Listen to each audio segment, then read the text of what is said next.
मूर्तिजापूर शहरात 16 मे रोजी पॉझिटिव्ह रुग्ण आल्यानंतर तेथील प्रशासनाला जाग आली आणि 17 मे रोजी पठाणपुरा भागासह मोठ्या प्रमाणात एरिया काबीज करून कंटेनमेंट झोन तयार करण्यात आले। परंतु नगरसेवकांच्या मनमानीनुसार त्या कंटेनमेंट झोनची व्याप्ती कमी करण्यात आली। ती केवळ पठाणपुरा गल्ली पुरतीच मर्यादित ठेवण्यात आली। त्या कंटेनमेंट झोनमध्ये कुठेही निर्बंध नियम नसून केवळ शोभेसाठी कठडे उभे करण्यात आले आहे। एवढेच नव्हे तर निर्माण केलेले कंटेनमेंट झोन सताळ उघडे असल्याचं पाहावयास मिळते।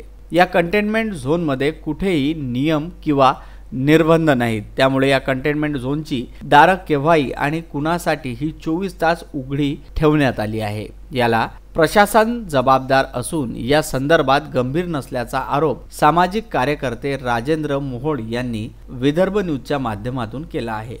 नियमानुसार प्रतिबंधित क्षेत्रासाठी व्याप्ती मोठी असायलाच हवी, परंतु तेथील काही नगरसेवकांनी मागणी केल्यानुसार ती व्याप्ती अगदी कमी करण्यात आली असली तरी तेथे कुठेही नियम पाळल्या जात नसल्याचे चित्र विदर्भ न्यूजने आपल्या स्टिंग ऑपरेशन मध्ये कैद केले आहे। कोकणवाडी व गणेशनगर भागात तयार करण्यात आलेल्या कंटेनमेंट झोनची ही परिस्थिती असून कंटेनमेंट झोन केवळ नावापुरतेच तयार करण्यात आले असल्याचे नागरिकांचे म्हणणे आहे। त्यानंतर जिथे पॉझिटिव्ह निघाला तिथलं कुठल्याही प्रकारचं सील केलेलं नव्हतं।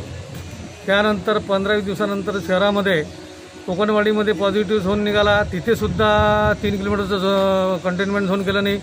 त्यानंतर गणेशनगरमध्ये पॉझिटिव्ह झोन पेशंट निघाला, तिथे सुद्धा 3 किलोमीटरचं झोन केलं नाही। त्यानंतर सरकारी हॉस्पिटलमध्ये कर्मचारी पॉझिटिव्ह निघाला, तिथे सरकारी हॉस्पिटल किंवा बंद नाही केलं का सॅनिटायझरनं धुतल्या गेलं नाही। विशेष म्हणजे लक्ष्मीबाई देशमुख उपजिल्हा रुग्णालयात कर्मचारी पॉझिटिव्ह आला आहे। दरम्यान रुग्णालयाचा काही भाग प्रतिबंधित क्षेत्र म्हणून सील करणे गरजेचे होते। सामान्य रुग्णालयात सुद्धा उपचारासाठी जाण्यास नागरिक धजावत नसल्याची स्थिती आहे। बाळासाहेब गणोरकर, विदर्भ न्यूज, मूर्तिजापूर।